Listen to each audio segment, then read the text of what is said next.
Olá, amigo ligado na programação da TVT e você que nos assiste por um dos nossos distribuidores ou pela internet. Estamos começando mais um programa Brasil Consciência, uma realização do Sindicato Nacional dos Servidores Públicos Federais na área de Ciência e Tecnologia do setor aeroespacial.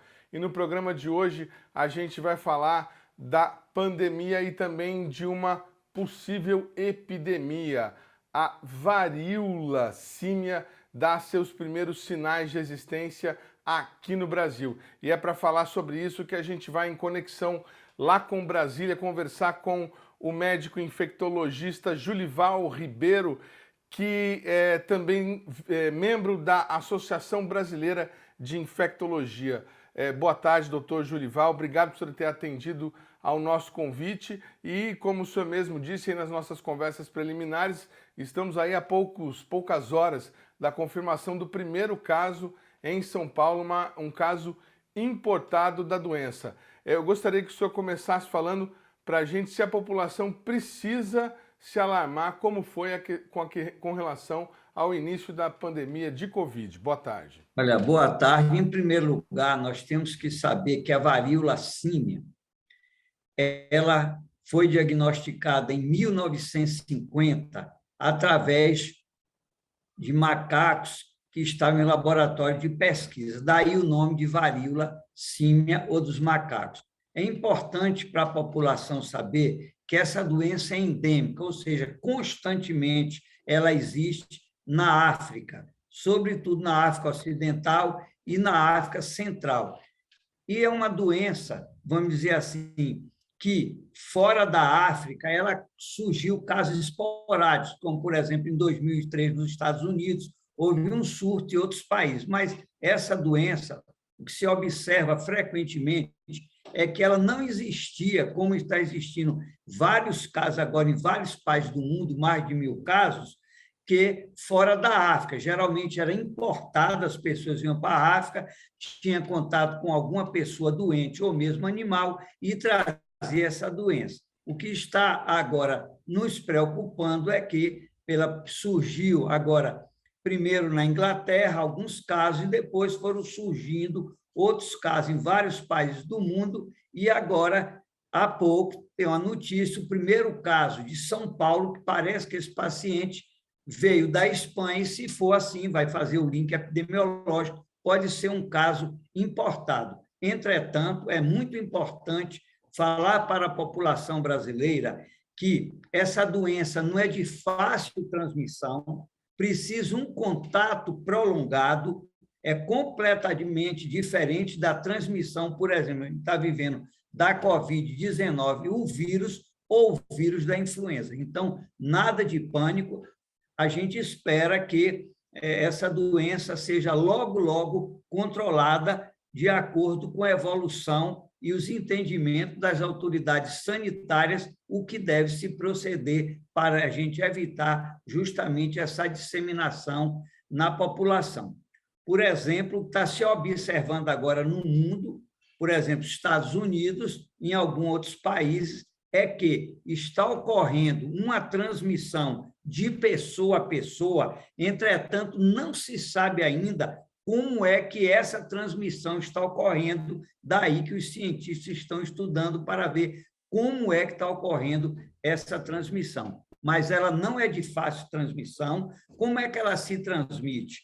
Por exemplo, a coisa mais importante é através de lesões que as pessoas desenvolvem na pele, essas lesões contêm um vírus e esse contato é que de pele a pele, próximo, é que você pode realmente adquirir o vírus, mesmo que a gente não veja. Ele pode entrar pela pele, às vezes nossa pele não está íntegra e a gente não observa. A outra maneira é, uma vez se cuidando desse paciente, tem que ter muito cuidado para a gente não sacudir lençóis, roupas de cama, porque o vírus também pode se espalhar para a gente.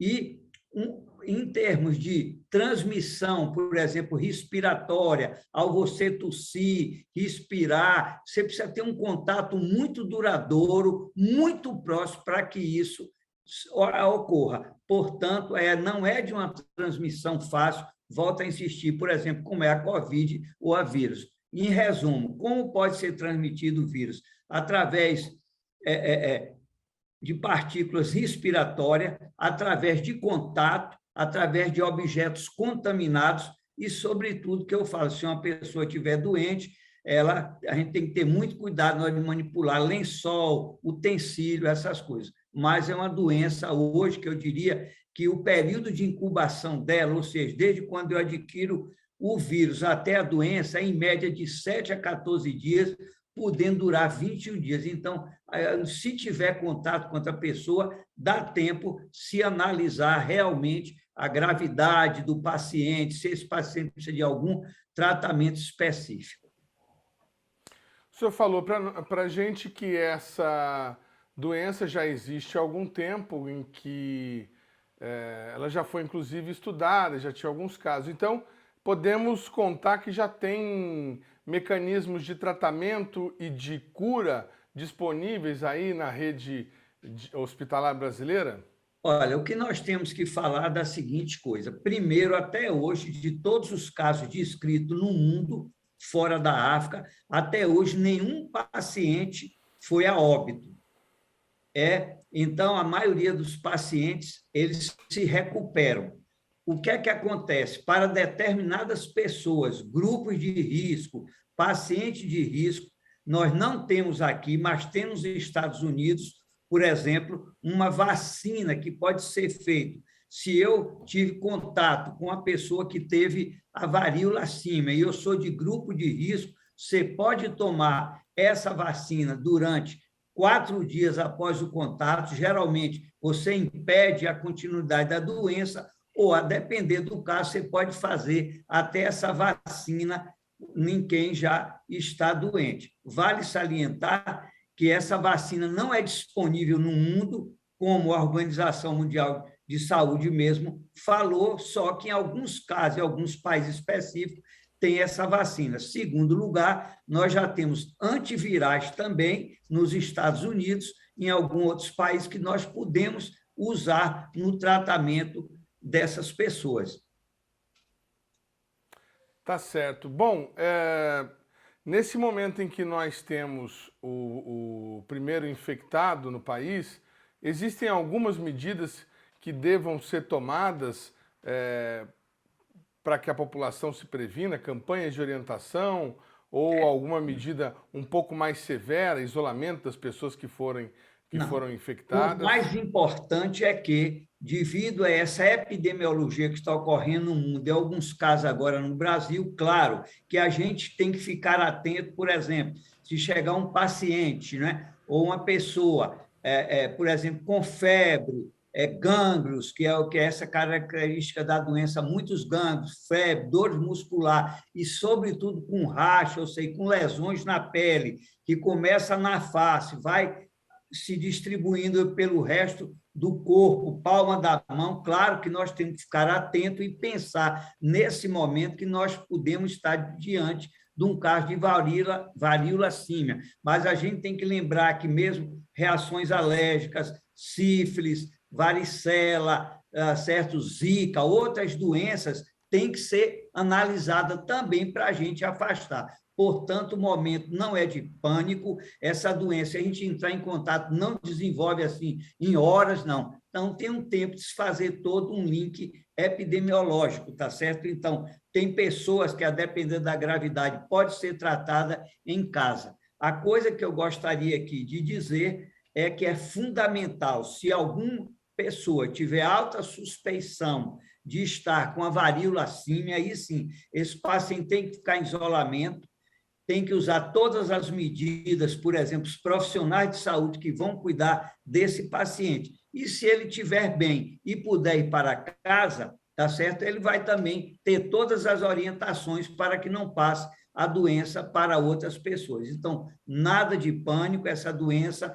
a gente está vendo casos no mundo, mas acho que nós vamos conseguir controlar essa doença. A grande pergunta hoje é como é que ela está se transmitindo, por exemplo, de pessoas às pessoas no mundo inteiro, que não se sabe ainda como e por que isso está acontecendo.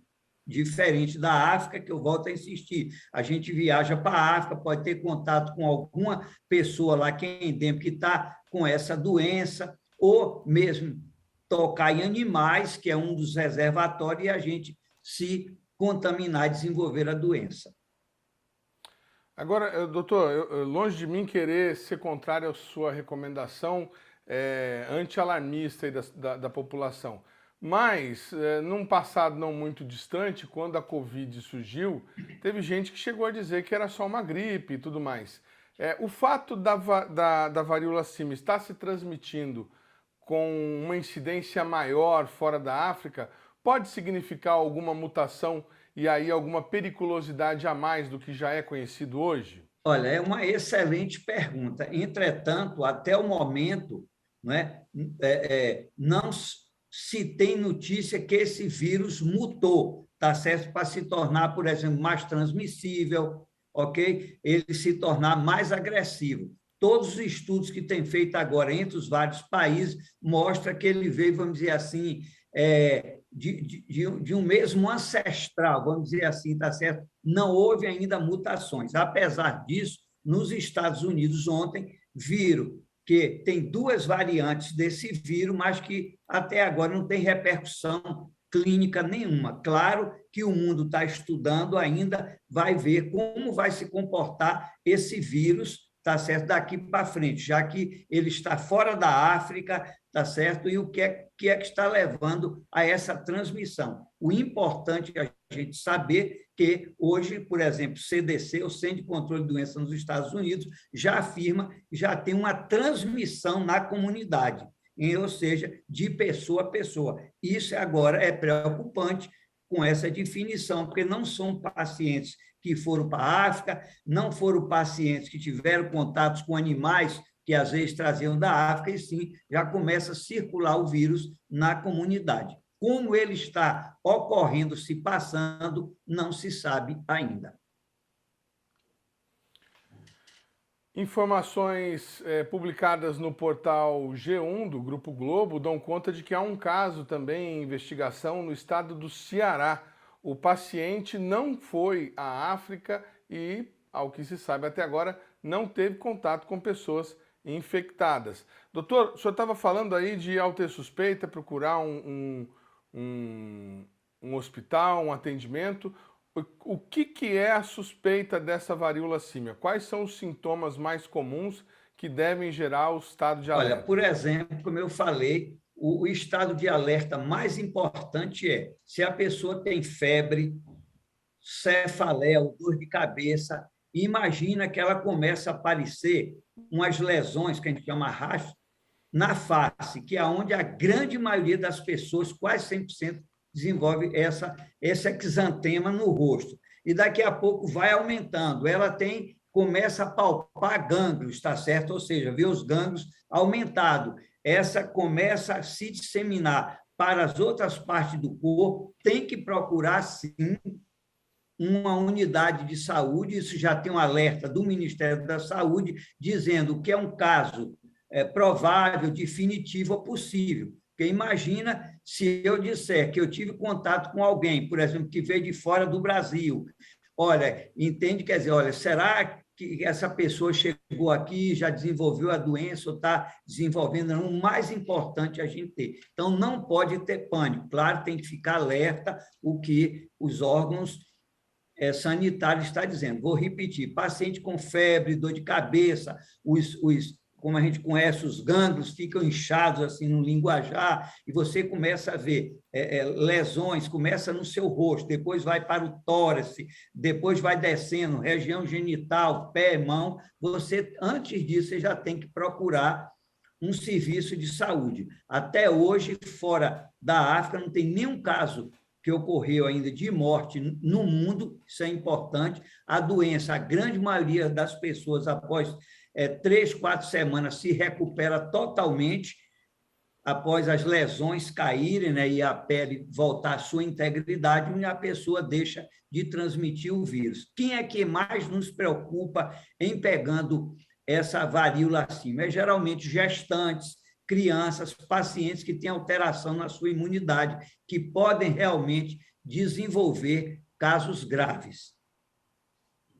Essa lesão que o senhor diz, nós estamos mostrando umas imagens aí enquanto o senhor falava, é mais ou menos uma espinha um pouco avantajada, algo parecido começa com com isso. vermelhidão, vem a pápula, depois vem pústula, depois, tá certo, vem vesícula, como se fosse uma bolha, e depois seca e forma aquela crosta. Quando essa crosta cai e depois a pele se reptiliza, você não transmite mais essa doença. Então, isso é muito importante, claro, que se alguém pegar, a unidade de saúde vai ter que explicar muito bem se esse paciente vai ficar internado no hospital ou, a depender do quadro clínico, vai para casa tomando todos os, vamos dizer assim, as precauções para não transmitir, quer dentro do hospital, nem para as outras pessoas dentro de casa. Para se ter uma ideia, na África, onde é que ocorre mais isso? É justamente dentro das casas da família. São pessoas que dormem, têm longo período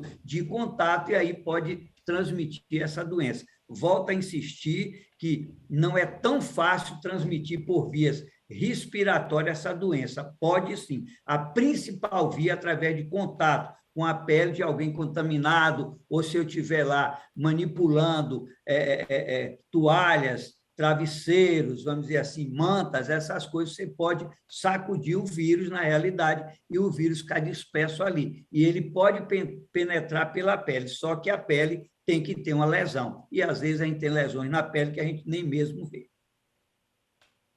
E nós também temos, em meio a tudo isso, quer dizer, varíola símia, a ameaça, todos os anos que acontece, das epidemias localizadas de dengue, e temos também a quarta onda da epidemia de Covid. Por que o senhor acredita que nós atingimos, que nós estamos tendo essa quarta onda de Covid, se nós já atingimos um índice de mais de 90% de vacinados? Olha, veja bem, o que é que ocorre?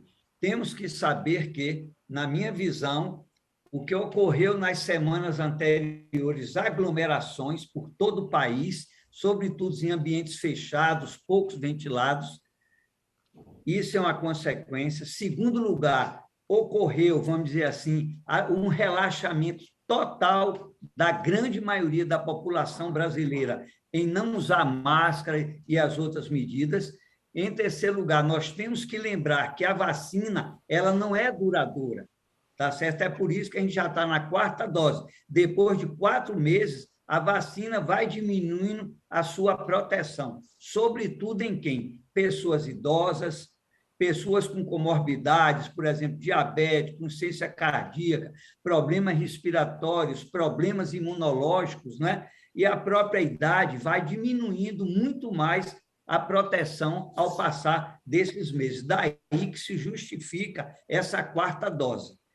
E, além do que, nós temos que ter consciência que a vacina ela foi feita para prevenir casos graves, hospitalizações e mortes. Mesmo as pessoas vacinadas podem pegar a Covid-19, só que o método da vacina é não deixar desenvolver casos graves, mortes, hospitalizações. Eu posso ter tomado, como tomei a quarta dose já, e vim pegar Covid, só que eu posso ter um quadro assintomático ou mesmo leve. Esse é o grande método da vacina. Daí que a gente faz um apelo, sobretudo para as autoridades sanitárias, em todos os níveis, fazer campanhas educativas, um chamamento para que todas as pessoas completem seu ciclo de vacina, sobretudo da Covid, é a melhor estratégia para a gente impedir esses casos graves. Infelizmente, o Brasil, quando a gente vai olhar se terceira dose, não está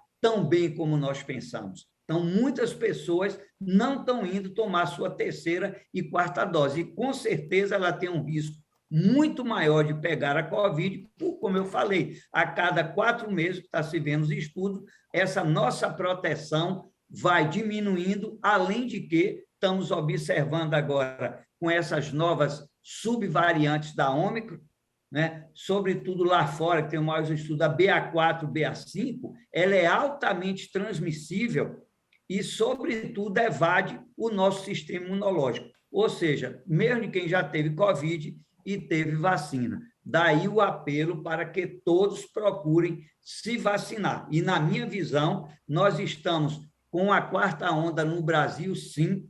Infelizmente, o Brasil nunca testou como deveria desde o início da pandemia. Aqui, as autoridades sanitárias, para eles, a pandemia acabou, que não é a realidade para a Organização Mundial de Saúde, e você, só para te dar um exemplo, imagine se eu pego um autoteste, faço em casa. Quem lá, todo mundo tem um computador para ir dizer aos órgãos sanitários, olha, eu tive Covid, então não existe uma subnotificação muito grande no país, que parece que o governo não tem interesse em saber como está andando realmente a circulação do vírus. E, para piorar, por exemplo, o sequenciamento genético. Sem perguntar hoje, é a BA4, é a BA5, é a BA2? Nós não temos estudos, a não ser da Fiocruz, dizendo, olha, o Brasil realmente, nós estamos circulando aqui, através de sequenciamento genético, esse tipo de variante. Infelizmente, nós não temos isso ainda. Claro que, se você me perguntar do início da pandemia para agora, sim, nós já temos vacina, nós já temos antivirais, temos outras drogas que nós já podemos usar, sobretudo naquelas pessoas que têm uma chance maior de desenvolver infecções graves e mesmo morte. Melhoramos muito em relação ao que era no início da pandemia para agora, em termos de tratamento, sabendo mais da doença. E a outra alerta que eu quero fazer, infelizmente, cada dia mais é publicado na literatura, chamada síndrome pós-Covid longa. São casos gravíssimos, pessoas com problemas mentais, cardíacos, respiratórios, pessoas com diabetes, pessoas que, infelizmente, não aguentam nem trabalhar pelas sequelas que são da Covid. Ah, mas só quem teve Covid grave, não. A literatura está mostrando que mesmo Covid leves pode levar a essa síndrome pós-Covid, e tem pessoas realmente com essa doença preocupando muito vários países do mundo, sobretudo tem pessoas que estão precisando se aposentar, não aguentam nem trabalhar com a síndrome pós-Covid. Muito bem, o programa Brasil Consciência vai para um rápido intervalo, mas a gente volta na sequência com muito mais informação para vocês. Tanto só, não sai daí.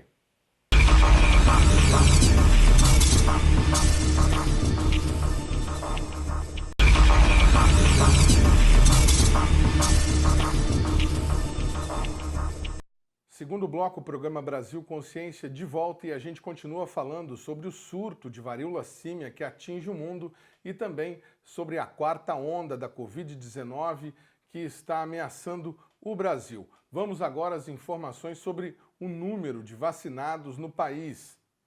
Total de vacinados no Brasil com a primeira dose até o momento, 178 milhões de pessoas. Isso dá um total de 83,13% da população que tomaram a segunda dose ou dose única, no caso das vacinas que eram de dose únicas. 166, cai um pouquinho para 77. E o total que tomou a dose de reforço, aí é que há a queda que o doutor está falando. Praticamente a metade das pessoas, 93 milhões ou 43,58% da população. Ou seja, falta muita gente para se reforçar, que está com a vacina já aplicada há bastante tempo. Como diz o doutor, a questão do tempo é fundamental. E a informação sobre a população de 5 a 11 anos, população vacinável. Primeira dose, 12 milhões e 600, isso dá 61% da população nessa faixa etária. Segunda dose ou dose única, 35%, o que é 7 milhões de crianças, o que dá 35% do total de pessoas vacinadas, de crianças nessa idade vacinadas. Doutor, o senhor recomendaria nesse momento um esforço no sentido de fechar escolas, voltar a fazer isolamento social, restringir o comércio, algo nesse sentido? Olha, eu vejo que a medida mais importante e que a gente tem que, antes de falar das medidas, realmente é 3 anos de pandemia, é o mundo inteiro, a própria população, os profissionais de saúde, já existe um cansaço, quer dizer, uma doença nesse nível, claro que a gente entende isso, mas eu diria que, nesse momento, na minha visão, o uso da máscara seria fundamental em todas as unidades.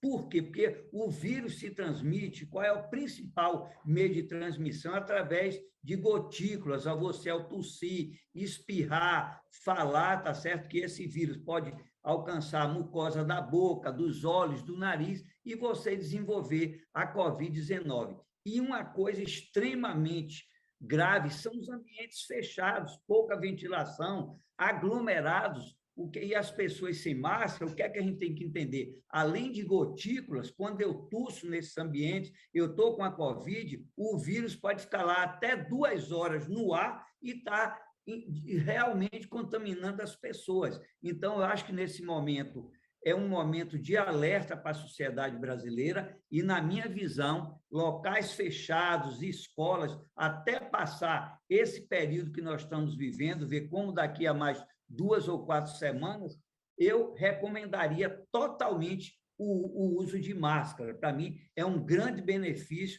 como alguns países já estão fazendo. Quer dizer, entende? É muito importante a gente fazer isso. A gente só ouve falar, olha, caso na escola aqui, caso nas escolas, isso é muito importante a gente ter para quê? Será que vai precisar fechar só aquela sala? Será que vai precisar escola? Eu acho que nesse momento é de alta prudência que nós temos que ter. Além do que, a gente está vendo, estou falando dos Estados Unidos, por exemplo, cada vez casos mais acometendo crianças e crianças graves. E lembrar que abaixo de 5 anos nós não temos essas crianças vacinadas. E por que essa tanta ênfase de usar máscara? Olha, veja bem, você é um adulto jovem, está na balada, está na escola, você tem seus pais, às vezes pessoas idosas, pessoas dentro de casa, e você pode trazer o vírus, está até assintomático, tá certo? E passar o vírus para uma pessoa desse grupo, e infelizmente ela pode pegar a Covid grave e morrer. Então, eu defendo, nesse momento, máscara para todos, sobretudo em ambientes fechados. Se você tiver externamente com aglomeração, eu defendo. Porque eu não sei qual a cepa que está circulando aqui. Será que é só a BA1, 2? Ou é a BA4, BA5, que se espera que vai aumentar muito o número de casos nessas próximas semanas nos Estados Unidos? Então, nós temos que só através de sequenciamento genético, eu faço o meu PCR, deu positivo, eu quero saber o sequenciamento genético, é a BA4, é a BA5, o que é que está circulando mais no Brasil? Então, essa é a minha visão, acho que a gente tem que... E a outra coisa que está me preocupando muito são as festas juninas que estão vindo por aí. A gente só vê milhões, não sei quantos milhões conter, não sei, milhares de pessoas juntas, e aí? O que é que vai acontecer? O que eu ouço, que eu fico triste, eles falam, não, mas a Covid não está mais grave, a Covid agora virou todo mundo assintomático, é somente com casos leves, mas algumas pessoas, que podem, inclusive, estar dentro de sua casa, pode pegar novamente a Covid, desenvolver caso grave e, infelizmente, morrer. Por isso que prevenir é o melhor remédio. O senhor está falando de máscara e essa discussão, infelizmente, ela percorreu aí todos esses anos de pandemia e até o momento a gente ainda tem gente que acredita que a máscara, mesmo essas que são vendidas aí no comércio, que a pessoa faz em casa de pano, que não protege nada, que não adianta nada contra o vírus. Por que usar a máscara é tão importante, doutor? Olha, veja bem, por que a máscara é importante? Eu sempre digo, entre nenhuma máscara, use qualquer tipo de máscara. Se você me perguntar, se puder uma máscara cirúrgica, tá certo que ela resolve o problema. Por que a gente tem que entender? Veja bem, a máscara, ela protege de que maneira? Quando eu estou aqui falando, que sai gotículas aqui, por exemplo, imagina se eu tiver infectado com a Covid-19. No momento que eu estou falando, ou gritando, ou cantando, está saindo gotículas que vai atingir a sua boca, a mucosa, ou aqui do nariz, tá certo? E no momento que eu uso a máscara, essa máscara filtra, ela não deixa essas partículas maiores passar, ou seja, as gotículas. É por isso que a máscara é tão fundamental. É fundamental usar as máscaras. Então, higienização das mãos, evitar aglomerações, entende? E acima de 2 metros. Você vê, se eu estiver sem máscara e nós tiver 1 metro e pouco, eu posso estar contaminando você ao falar, tossir. Então, eu volto a insistir. A máscara, na minha visão, né, que eu nunca tinha vivido uma pandemia, a não ser a gente viveu da gripe 2009, agora com a Covid, é igual os orientais fazem, eles usam a máscara constantemente, é um hábito lá fora. Eles estão gripados ou resfriados, usam a máscara. Oxalá que o Ocidente também a gente pudesse fazer isso diariamente, quando a gente tivesse gripado, resfriado. Agora nós estamos aí com um problema. Agora está vindo a época do frio aí, está vindo a influenza, que eu aconselho todos a tomarem a vacina, desde 6 anos, a partir de 6 anos de idade, qualquer pessoa pode tomar a vacina da influenza ou gripe, tem a vacina da Covid e tem agora também, vamos dizer assim, a varíola símia, que eu já disse que não é tão, vamos dizer assim, preocupante quanto eu falaria aqui gripe e a Covid-19, mas todas as 3, se eu usar máscara, eu me protejo. Muito bem, já que usar máscara é tão importante, vamos relembrar aqui um vídeo que o Brasil Consciência produziu no início da pandemia, com base no desenvolvimento de um projeto de máscara segura feito pelo pessoal, os pesquisadores, lá da Universidade Federal de Santa Maria. Veja. Para fazer a máscara são necessários 2 pequenos pedaços de tecido. O interno é um pouco maior. No caso da opção por máscaras tamanho G, ele deve ser cortado com 30 centímetros de comprimento. Se a escolha for por uma máscara de tamanho P, o tecido deverá ser cortado com 25 centímetros de comprimento.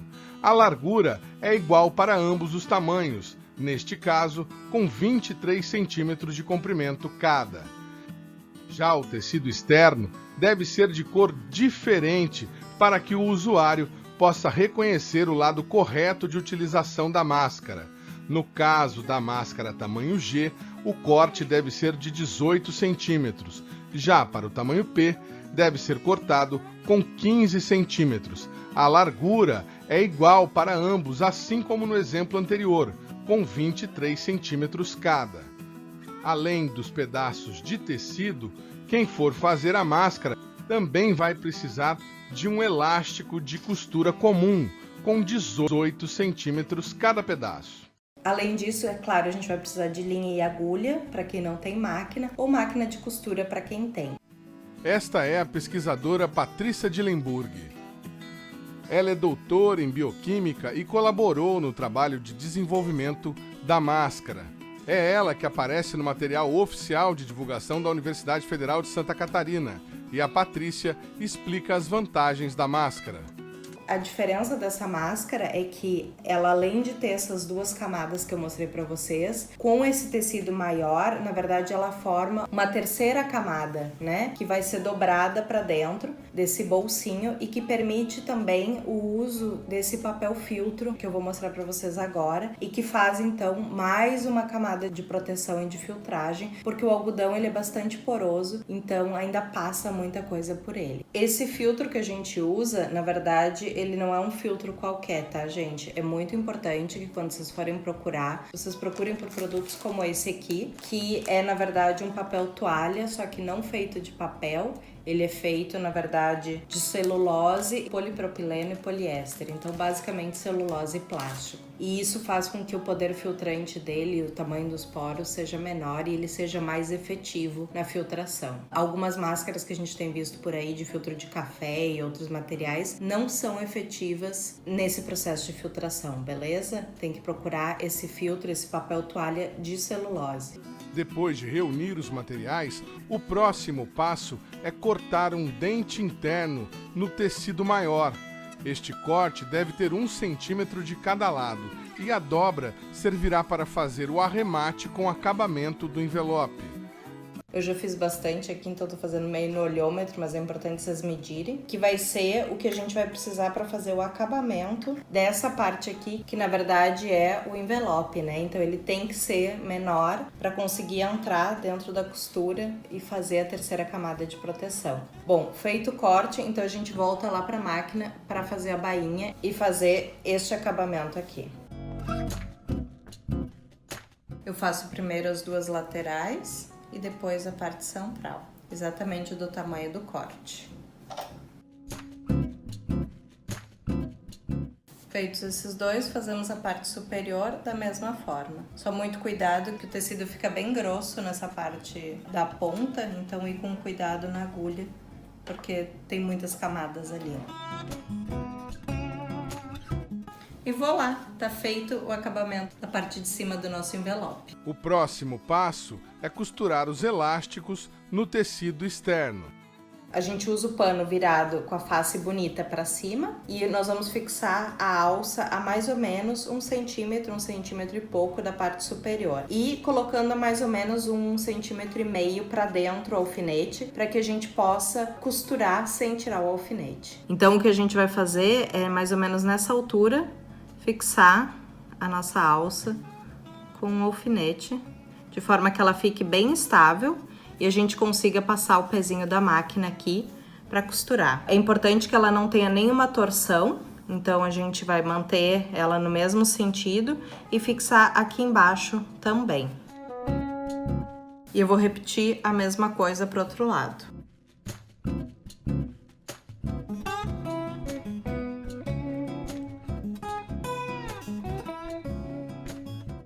E vocês vão ter uma imagem mais ou menos parecida com essa aqui. O próximo passo é costurar o tecido interno sobre o tecido externo com os elásticos nas 2 laterais e na parte de baixo, exatamente como mostra a figura. Então, feito isso, a gente tem ele costurado assim. Esse é o avesso, né, dos 2 lados. E o que a gente vai fazer agora é virar ele. E é importante a gente dar uma forçadinha na costura para que ela vire bem e fique confortável, né? E cortar os pedaços excedentes de linha que a gente tem por aqui, que vão ajudar na parte estética, né? Então agora o que a gente vai fazer é esse franzidinho aqui. Para isso, a gente vai pegar essa máscara e dobrar mais ou menos 1 centímetro nessa região aqui e vamos fixar com um alfinete de cada lado, tentando que ela fique o mais reta possível para que o franzido fique simétrico e bonito. O alfinete a gente sempre coloca um pouquinho mais para dentro para poder entrar com a máquina ali. E nesse sentido aqui, que daí o mesmo alfinete você consegue usar para as 2 dobras. Aqui a primeira.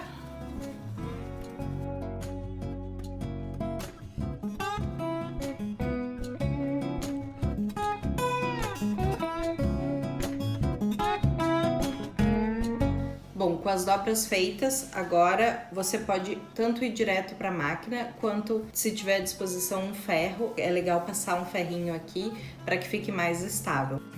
Depois de costurar bem as 2 laterais, a máscara está pronta para receber o filtro de papel que deve ser encaixado entre os tecidos. Aí é só ajustar o tamanho da máscara no rosto com as dobras e também o tamanho do elástico.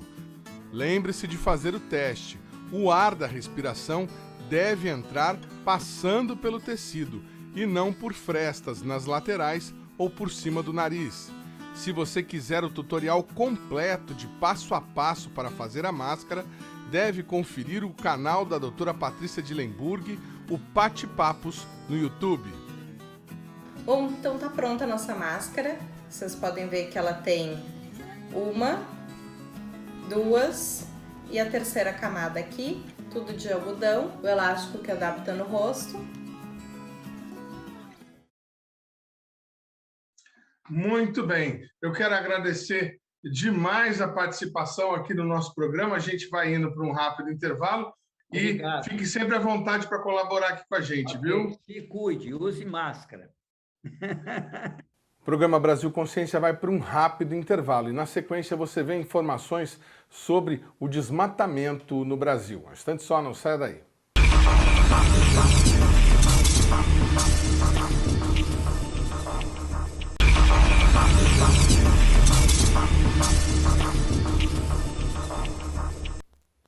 A SBPC, Sociedade Brasileira para o Progresso da Ciência, organizou uma série de seminários com o tema Mudanças Climáticas, Projeto para um Brasil Novo, sob a coordenação do professor Paulo Artacho, da USP de São Paulo.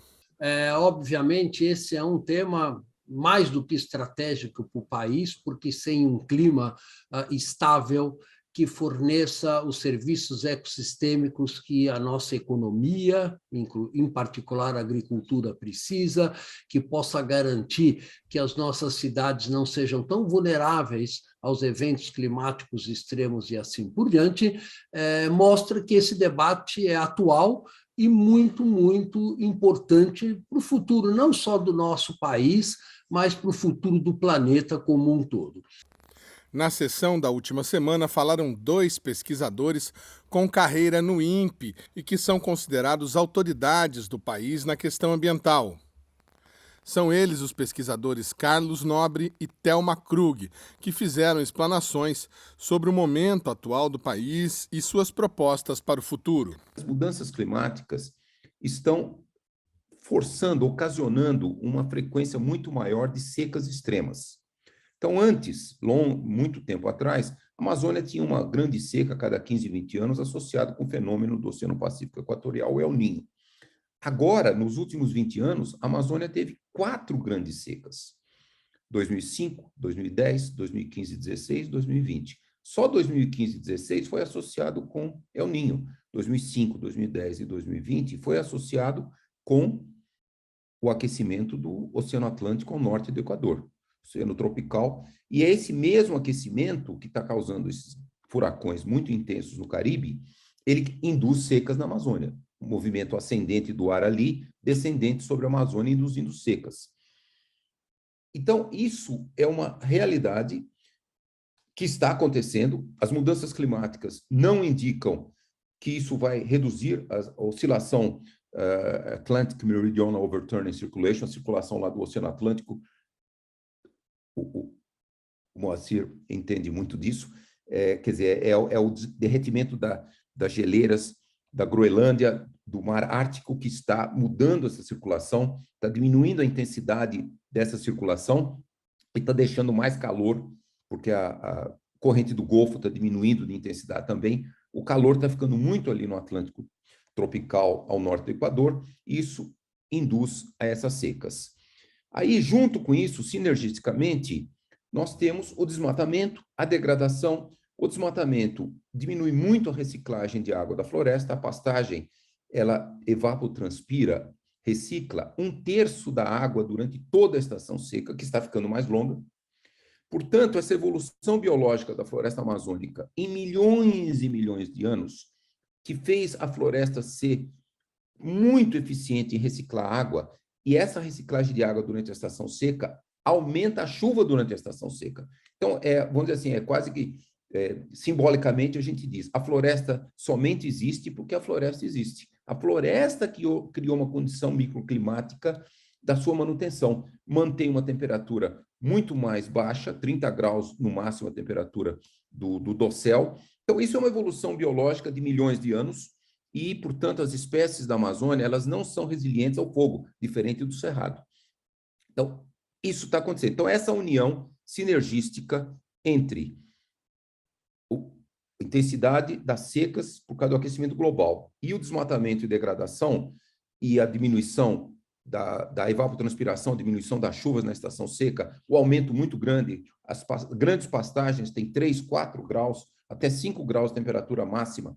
Então, tudo isso juntou e está fazendo essa grande transformação, diminuição das chuvas, aumento da temperatura e o que nós estamos vendo? Um enorme aumento da mortalidade das árvores nessa ampla região de mais de 2 milhões de quilômetros quadrados. As árvores morrendo, elas decompõem e emitem carbono. Elas também fazem a floresta ficar mais degradada, portanto, o sol passa a secar o solo da floresta e o fogo penetra e anda pelo chão da floresta, aumenta a mortalidade de árvores. Tudo isso, os estudos mostram que está acontecendo. Portanto, conclusão, essa imensa área já virou uma fonte de carbono. Em vez do desmatamento, vamos chamar um projeto de arco do reflorestamento. E eu acho até, Paulo, que a SBPC devia lançar esse projeto, SBPC e ABC, lancem esse projeto. Arco do reflorestamento, vamos restaurar 1 milhão de quilômetros quadrados de áreas desmatadas, degradadas, em toda essa região. Puxa vida, pastagens super degradadas, quando vão crescendo a uma floresta secundária ali, elas retiram 11 toneladas de gás carbônico por ano. Uma área menos degradada retira até 18 toneladas. Então, nós estamos fazendo um enorme serviço ecossistêmico para o planeta, combate. Essa pode ser a melhor ferramenta que o Brasil vai ter de combater a mudança climática, retirando centenas e centenas de milhões de toneladas de gás carbônico da atmosfera por uns 30 anos, enquanto está crescendo a floresta secundária. Com isso, a gente talvez consiga salvar a Amazônia, vamos evitar o ponto de não retorno, de transformar num enorme ecossistema degradado, de dossel aberto. Lá atrás eu chamei de savanização, mas nem chamo mais de savana, porque, lógico, a savana cerrada é super rico em biodiversidade, em carbono, mas é um processo de, entre aspas, savanização, que vira um ecossistema de dossel aberto com muito poucas árvores e só espécies arbóreas que resistem ao fogo e à estação seca longa. Então, é isso. Esse é o grande desafio. Salvamos a Amazônia, mantemos enorme biodiversidade da Amazônia. Então, essa é a terceira conclusão. E a quarta, e eu vou finalizando, que o painel coloca, qual é o modelo econômico de você salvar a floresta amazônica, melhorar a condição de vida das populações amazônicas, valorizar o conhecimento das populações tradicionais, dos povos indígenas. É o que nós estamos chamando de criar uma nova bioeconomia na Amazônia, uma bioeconomia de saudáveis florestas em pé e também rios fluindo no sentido de que o desenvolvimento tecnológico hoje, ele mostra, tenho certeza que a Suzana vai cobrir um pouco isso, quer dizer, a possibilidade de usar energias renováveis é gigantesca. Então, você não precisa mais grandes hidrelétricas que perturbam muito os ecossistemas aquáticos na Amazônia. E, principalmente, saudáveis florestas em pé. E o painel científico tem vários capítulos que tratam de como desenvolver essa nova bioeconomia, como empoderar as populações da Amazônia com ciência, com tecnologia, como combinar os conhecimentos tradicionais das populações tradicionais. Os indígenas vivem lá 12 mil anos, sempre com a floresta em pé, os quilombolas, ribeirinhos há séculos. Então, essa é uma mensagem muito importante. Por quê? Porque o potencial econômico dessa nova bioeconomia é muito maior do que tirar a floresta e substituir pela convencional agropecuária. Por exemplo, só passar os números para vocês, inúmeras cooperativas que têm sistemas agroflorestais têm um rendimento de 500 a $1.000 por hectare por ano. Açaí, castanha, cacau, tucumã, andiroba, cupuaçu e outros, e vários outros. Quando você pega a pecuária mais produtiva da Amazônia, $100 por hectare por ano, a soja mais produtiva, $200. Então, economicamente, faz muito sentido. E os sistemas agroflorestais têm melhorado muito a qualidade de vida das populações. Por exemplo, o açaí, professor Francisco Costa, da UFPA, fez vários estudos mostrando que 350 mil famílias melhoraram muito a qualidade de vida e eles são produtores de açaí em sistemas agroflorestais. Isso só para lhes dar uma ideia, e é lógico, um grande desafio é trazer a moderna ciência, SBPC, Academia Brasileira de Ciências, universidades, um enorme desafio, como trazer a ciência moderna do século XXI, inovações tecnológicas e como combinar isso com conhecimentos das populações locais. Então, é isso, essas são as mensagens principais, e é muito importante nós realmente mudarmos a maneira de enxergar a Amazônia e vamos, de fato, e o Brasil tem toda a condição, porque tem uma comunidade científica muito poderosa, prejudicada nos últimos anos, sem dúvida, mas ainda assim muito poderosa, e vamos realmente continuar mantendo a Amazônia como um grande potencial para o desenvolvimento sustentável do Brasil. Então, se muito do que a gente fala e muito do que o Nobre colocou na fala dele sobre a questão do painel científico para a Amazônia, ele está totalmente em conformidade com a ciência que o IPCC coloca em termos particularmente dessa recuperação, né, dessas áreas e através de reflorestamento. O que me chama a atenção também, Paulo, e essa é recente, e a gente, nesse governo, a gente não sabe qual é a intenção, que foi a criação dessa Câmara Consultiva Temática, que visa, então, redefinir, né? Nós vamos redefinir o que é o desmatamento e o que é o incêndio. Bom, eu, como só vejo maldade nesse governo, eu tendo a entender que é uma mascarar, né? Ou seja, de forma a que o cenário de desmatamento não seja tão alarmante.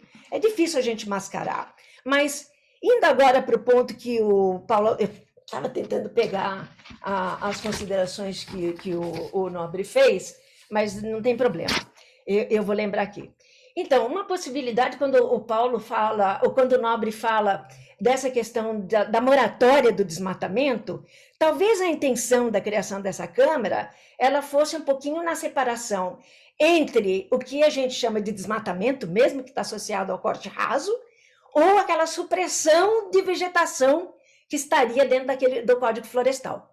Ou seja, ainda dentro da questão dos 80% da reserva legal, existiria a possibilidade de você fazer um desmatamento, mas aquele seria o chamado desmatamento, não desmatamento, mas a supressão da vegetação.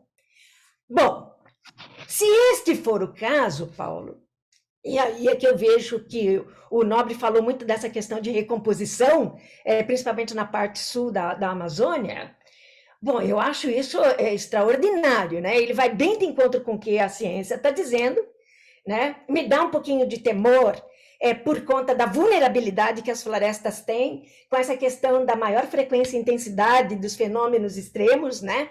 Particularmente as secas que o Nobre coloca, me dá um pouquinho de temor com essas questões com relação à permanência, né, do carbono por conta dos incêndios. O Nobre fez uma aula muito interessante, né? Foi muito didático em nos guiar toda esta complexidade, né?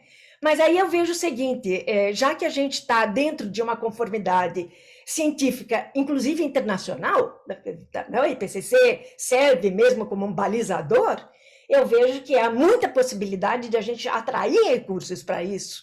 A cooperação internacional é colocada pelo IPCC como uma forma de você realmente habilitar a implementação dessas ações ambiciosas, como uma delas é esta que o Nobre citou, né? Ou seja, a questão da moratória, ela é interessante, e interessante seria também atrair recursos do setor privado. Se ele estiver estimulado para que você possa evitar o desmatamento ou a supressão da vegetação, né?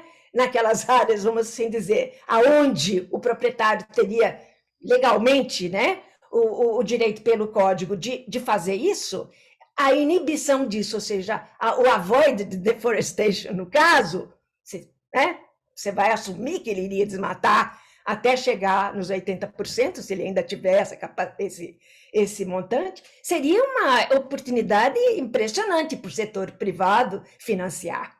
Então, eu vejo assim, então, quais são os pontos que eu queria fortalecer? Seria justamente a gente, o PTCDAN, que foi esse plano, né, de ação, ele contém todos os elementos, ninguém vai reinventar a roda. É um plano de 2004 que vinha sendo, não é, reeditado com um aprendizado do que funcionou e do que não funcionou. É extraordinário, Paulo. A identificação, não é, dos responsáveis, das atribuições, do financiamento, dos indicadores de sucesso e fracasso, isso é um plano. Não é uma... Eu ia falar porcaria, mas eu vou evitar, porque não é legal. Mas, vamos assim dizer, 10 páginas, vamos assim dizer, 10 páginas indicativas do que seria feito para você acabar com o desmatamento na Amazônia.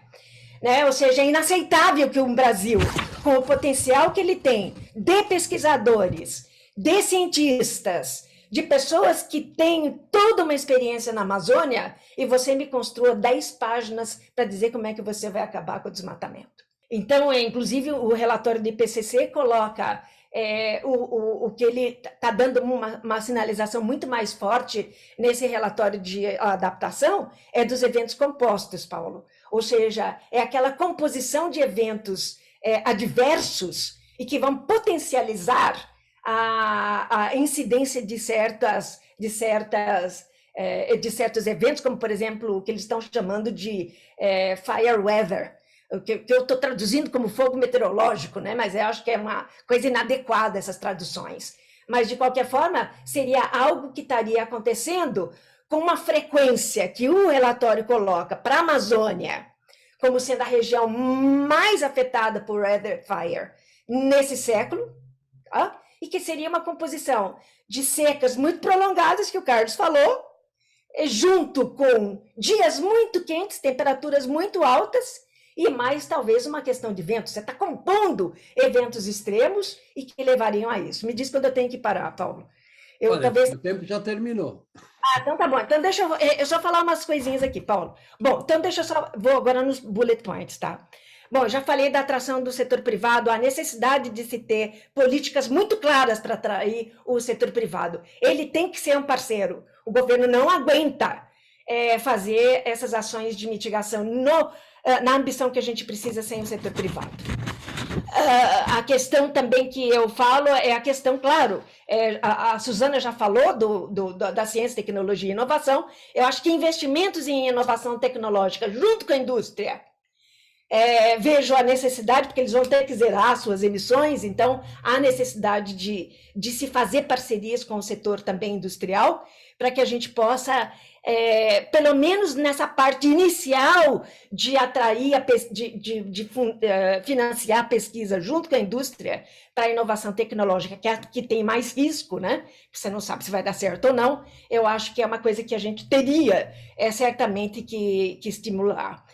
Paulo, essa questão da governança inclusiva é uma coisa que o IPCC vem lidando fortemente em todos os seus relatórios. E a gente não vê isso mais, ou seja, acabou-se com aquela capacidade de você ter, principalmente a parte da civil, né? Ou seja, da participação das ONGs, por exemplo, dentro dos processos de decisão sobre meio ambiente. O CONAMA foi um exemplo tradicional. Né? Nós perdemos agentes de fiscalização, perdemos o CONAMA, né? A participação mesmo de uma sociedade. Quando a gente fala de Amazônia, isso acaba sendo ainda mais importante, porque, no fundo, você vai ter um monte de ação possível com a bioeconomia e possivelmente também, Paulo, me desculpe estender um pouquinho aqui, esse enorme potencial que o Brasil tem para ajudar a chegar-se em emissões negativas por volta de 2050, se a gente estiver perseguindo 1,5. Enorme, enorme. E esse reflorestamento que que o Nobre estava falando, é típico de um CDR, né, de um Carbon Capture, CO2, Carbon Dioxide Removal, que seria fantástico para o Brasil poder ajudar, né? E um setor, Paulo, que eu singularizei, eu acho que a Suzana tangenciou, seria justamente políticas públicas para a gente estimular o setor de construção. As cidades são um grande fonte de emissões, se a gente considerar tudo que ela produz e tudo que ela traz de fora. Tem praticamente mais de 75% das emissões, se a gente considerar esse conjunto. Então, eu acho que olhar essa questão de governança, envolvendo justamente os governos nível federal, estadual, local, o setor privado, que pode contribuir muito para esse setor, enfim, e as populações que seriam afetadas, né, seria realmente aquilo que seria desejável. Ou seja, fortalecer justamente isso, Paulo. Pelo amor de Deus, reinvestir na parte de pesquisa, nos institutos de pesquisa, na academia, porque do jeito que vai, Paulo, e os nossos satélites, fortalecer a Agência Espacial Brasileira e sem ter que trazer satélitezinho de fora para olhar a Amazônia. Pelo amor de Deus, Paulo, nós estamos muito roubados. O programa Brasil Consciência vai ficando por aqui. Você que quiser conferir os demais programas produzidos pela rádio do SINDCT, deve acessar a nossa página no Facebook, que está aí para você na tela nesse momento. Você que quiser conferir todo o conteúdo já produzido pelo Brasil Consciência, deve acessar a nossa página no YouTube, que está aí também para você na tela nesse momento. Dúvidas, críticas, sugestões e reclamações, o nosso e-mail está sempre disponível a atendê-lo. A gente volta na semana que vem com mais uma atração inédita para vocês. Tchau!